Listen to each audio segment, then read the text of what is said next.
Hi everyone, it's me, Beatty Kelly Sunflower. So I thought I'd hop on and do the mid-year tarot created by Chanel Days, and it's a look of the last 6 months of your tarot practice. So there's 13 prompts. So the first prompt is deck you've used the most so far in 2025. So it will have to be this deck here, which is called the Middia Mini Lenormand. I use this deck almost every day because it's so portable. I often have it in my handbag or in a coat pocket or a cardigan pocket.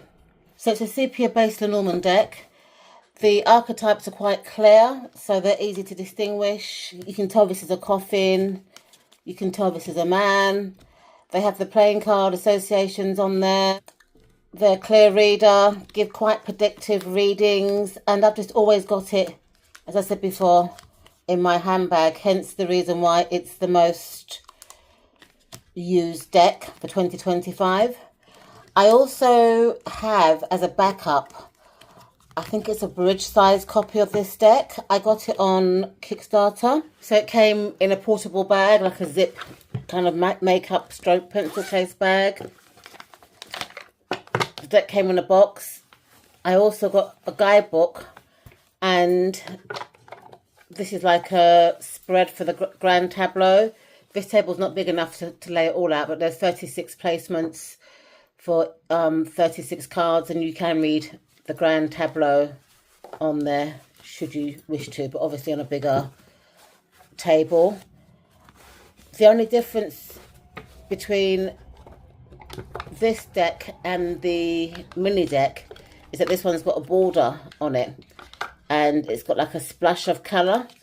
The backs are very, very similar. I'm not too keen on the border and the colour palette, but I bought it as a backup anyway, just to use if I need to do a grand tableau or if my MIDI deck gets damaged. So it's beautiful, clear, playing card associations on there. As they're laid out, you can see that this is a star, that this is a tree, and again, gives very predictive readings. So this is the Middia Lenormand deck. The second prompt is a new deck that's come into your collection. So for me, it would have to be the Joker Tarot. I got this, I think it was late last week. So I haven't had it, I've had it for almost a week. And it's a Lascarabelle deck. Comes in a nice lift off kind of box. I've actually been using this for the last couple of days, and it's a really good reader. The backs are fully reversible, which I like. It comes with a guidebook that's clearly written. And it's written in English, Italian, Spanish and Portuguese. So you get a little section for each. It's just a basic guidebook. This deck really surprised me because it's not my usual aesthetic. I'm not really into kind of dark decks. I thought I'd try this one out. I had it on pre-order. And it's just a really good reader. I like the colouring, so it's kind of like a sepia kind of tone with regards to colouring. Every card has a joker on it. Even the backs have got like the faces of a joker. It's kind of like a dark deck. I think it would also make a good Halloween type of deck. It will also be a good deck for shadow work. This deck really surprised me because, you know, it gives spot on readings. And I just love it. And I'm looking forward to using it more. Probably in the Halloween or winter months, I'll probably take this deck out to kind of explore it further.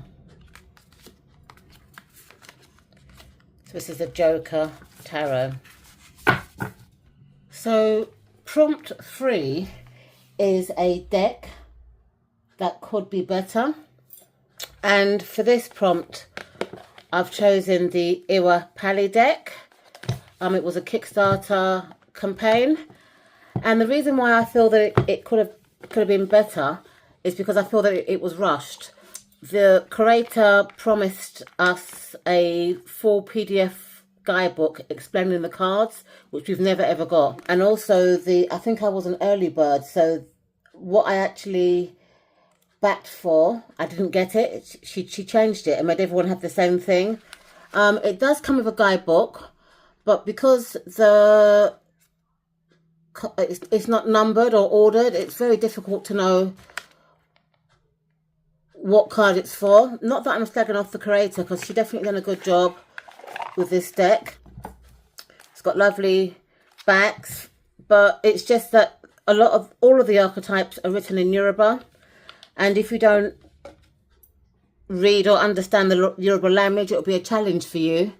And also just the actual wording, I think she should have used a different kind of colouring or done some kind of saturation to the cards, because it's very difficult to read the archetype name. And I would have liked it if she had put the archetype underneath the Yoruba names, just so you know what you're reading.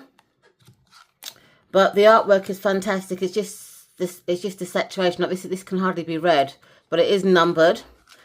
Also, with the minor arcana cards, they're just not marked at all. Yeah. So if you was to shuffle this deck, it will be quite difficult to put in order. And because the guidebook is also not numbered, it's quite a challenge.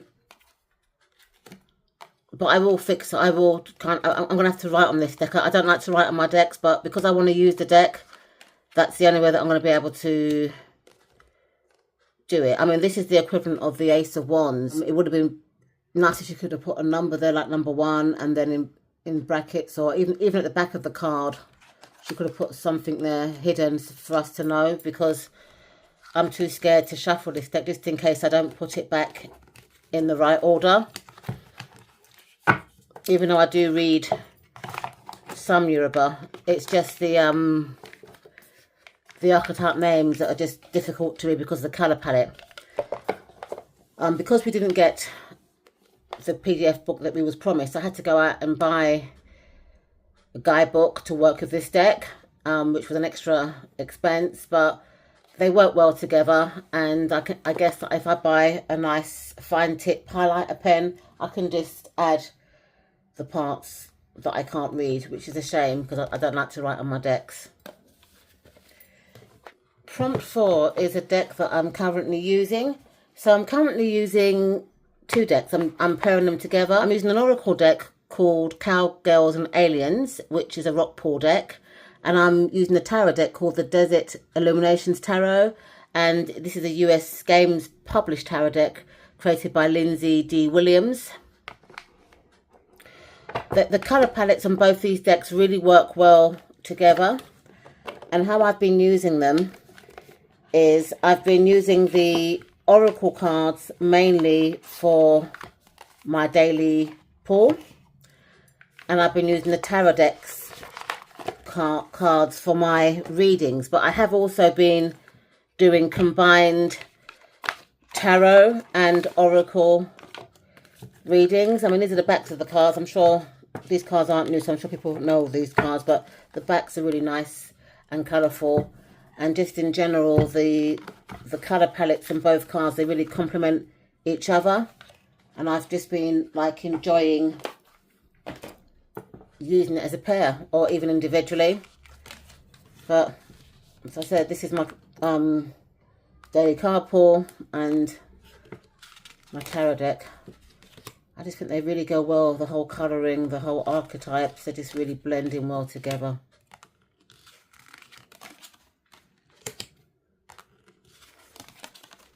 Even the card stock on the tarot deck is really nice and smooth, which is an overhand shuffler I actually like. The tarot deck is Rider-Waite inspired, So, you know, it's got nods of Rider-Waite to it, but it's themed. And I just love working with them. Prompt 5 is my biggest surprise. So my biggest surprise is this tarot deck here. It's called The Path of Horror. I got it from Amazon. It's got a nice 2-part box. A guidebook that has, how many pages? I haven't got my glasses on, so I'm squinting, but it's about 164 pages. And the guidebook, you know, it gives you a clear picture of the archetype, the number, the name of the archetype, and a blurb about it, both upright and reversed. But what really surprised me with this deck is that the cardstock is linen. And the box has got like a pull-out ribbon if you want to use it, but I've just stumped them back in. So for £6.97, I think it was a bargain. The cards are linen, even though I prefer smooth. I know that a lot of riffle and bridge shufflers do like a linen deck. This deck, again, is kind of like a dark deck, Halloween-y, kind of shadow work deck. It's got a lot of skulls and stuff in there. There's loads of red as well. These are the backs of the cards. I would say that it's Rider-Waite inspired because you can see Rider-Waite elements in the cards. This deck, I guess, can be used in the summer months because it's got, you know, the red and the flame for the fire. And then also I use it in the winter as well. I have done a few readings with this deck. And it's quite a deep deck. It gives, you know, quite strong readings. The minor arcana suits have been changed. The traditional suit of fire has been changed to Bibles.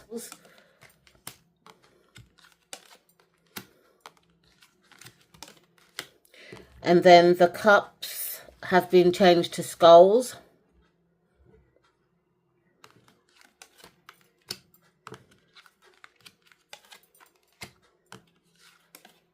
It's a very deep deck, this deck. The traditional suit of swords has been changed to Viking horns.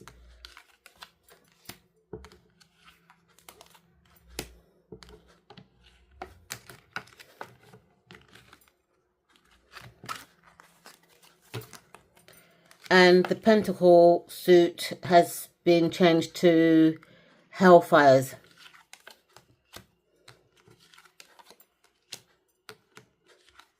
So, as I said, it's Rider-Waite inspired, but there's just been changes in the suit names of the minor arcana. So, to me, this was a lovely surprise because, you know, where can you buy a linen deck in a 2-part box with a guidebook for £6.97? It's brilliant.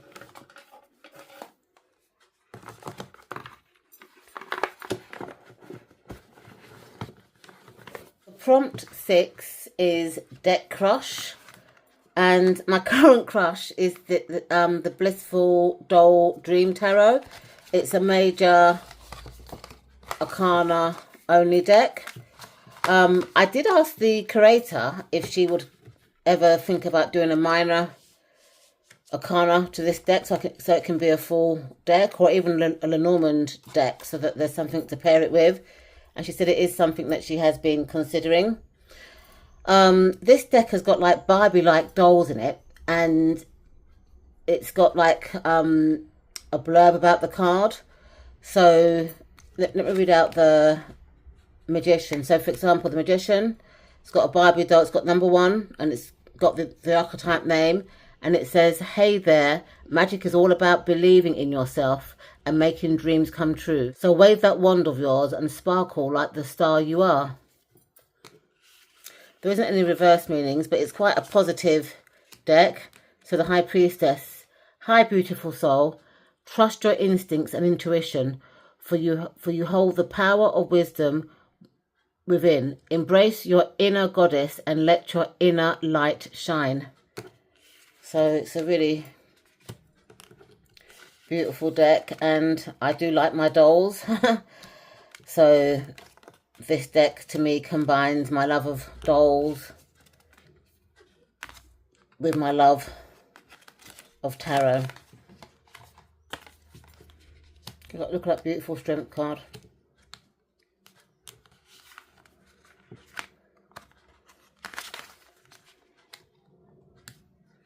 Absolutely gorgeous.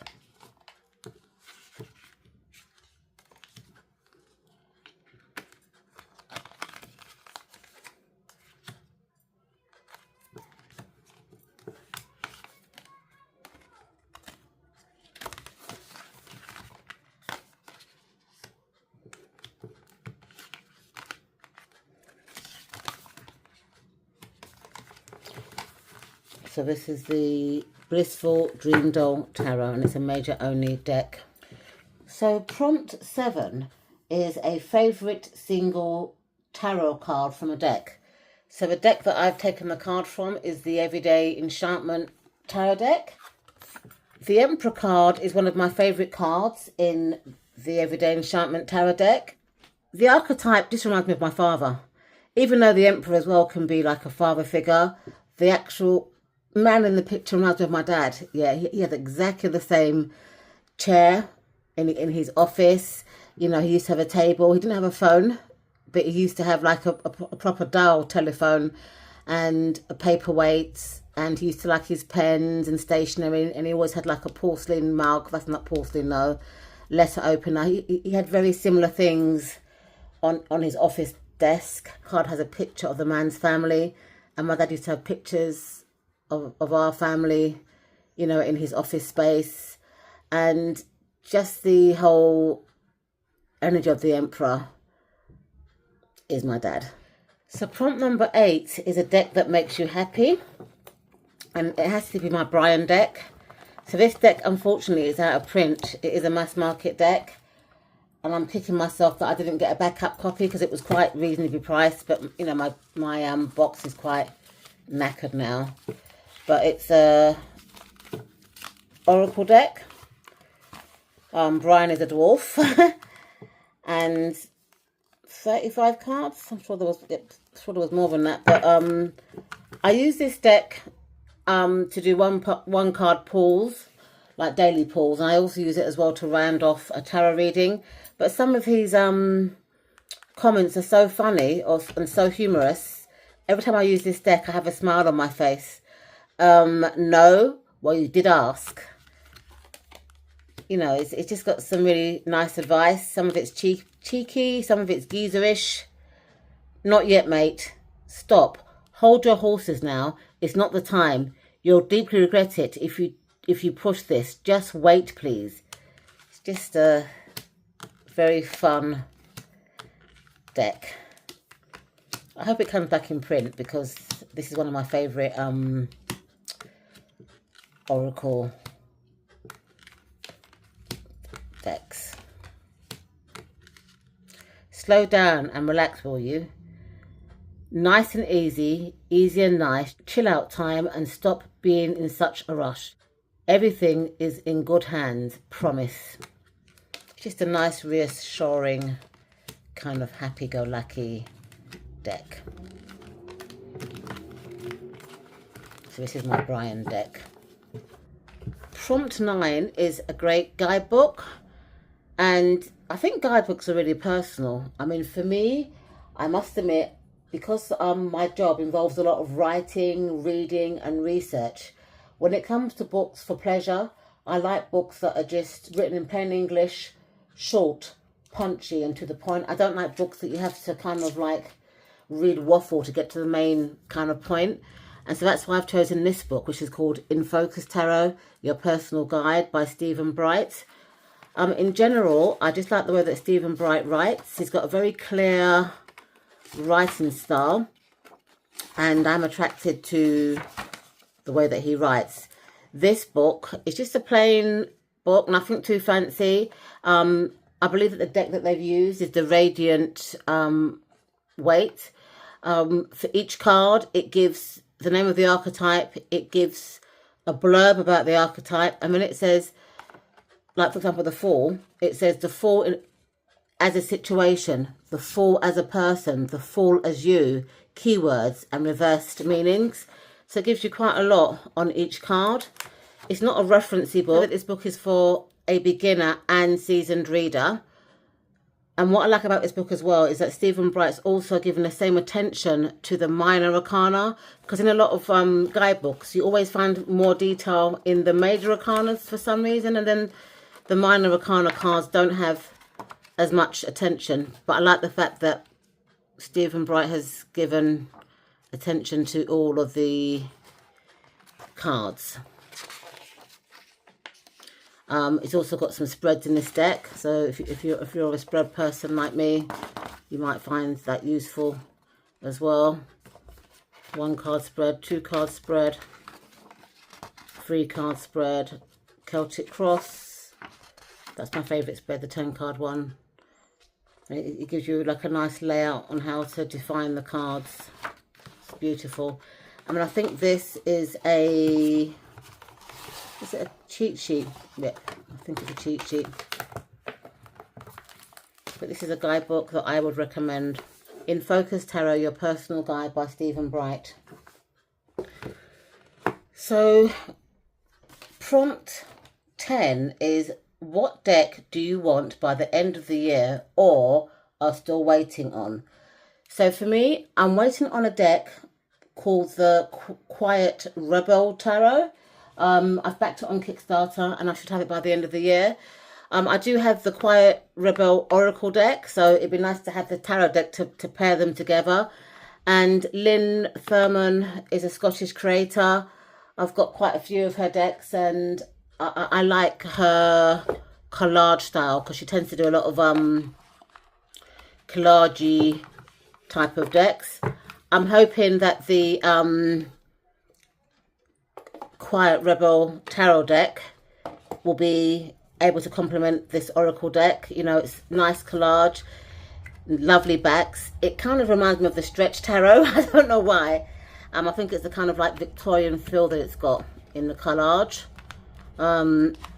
This is also quite a fun deck as well. But it's just gorgeous. So once I get the Quiet Rebel Tarot, hopefully by the end of this year, I can do nice paired readings or work them together.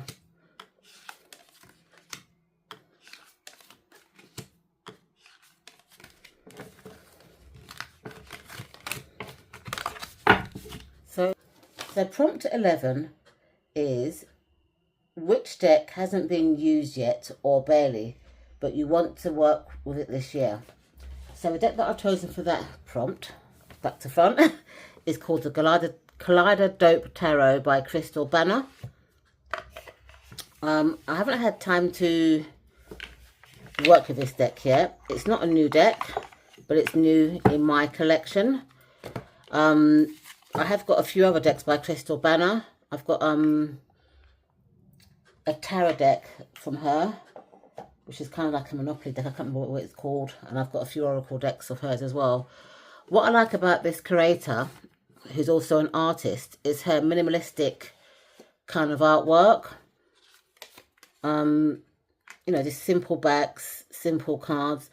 I would say that her deck is Rider-Waite inspired, but they're not Rider-Waite clones. But it's based on the Rider-Waite-Smith system.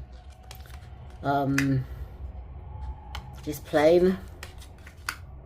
And it's also a melanated deck, so I wouldn't say that it's inclusive. But it's just, I just love Crystal Banner's artwork. Look at the chariot, just a car in the clouds.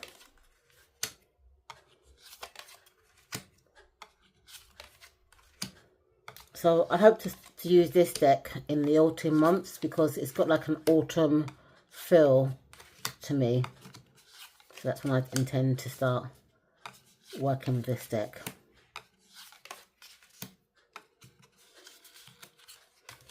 This is the Collider Dope Tarot by Crystal Banner.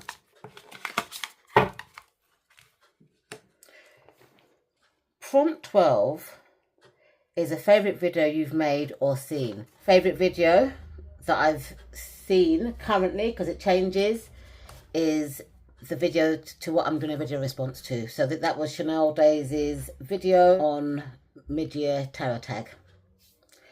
Okay, so the final prompt, which is prompt 13, it says pull a card for the next 6 months or pick a card whose energy you want to bring into the next 6 months. So I've kind of chosen the Tower, and the deck that I pulled this tarot card from was from this deck, the Path of Horror. And the reason why I selected the Tower card is for a few reasons. The first reason is because the Tower card is my tarot card of the year. And also, I've had quite a lot of unexpected health challenges this year, which I'm trying to overcome. They're kind of overwhelming me. That they come on suddenly, quite shocked, and I'm just trying to work through it, you know, and you know, get through it. And I think also as well, because it's my card of the year, you know, there's going to be quite a few sudden surprises by the looks of it that I'm going to have to, you know, embrace and not get overwhelmed by it. So that's the card that I've chosen for prompt 13. So thank you so much, Chanel Days, for devising this beautiful Middia tarot tag. I will try and add links to the decks that are still in print that I've showcased. Thank you so much for watching, and I'll see you in my next video. Bye for now.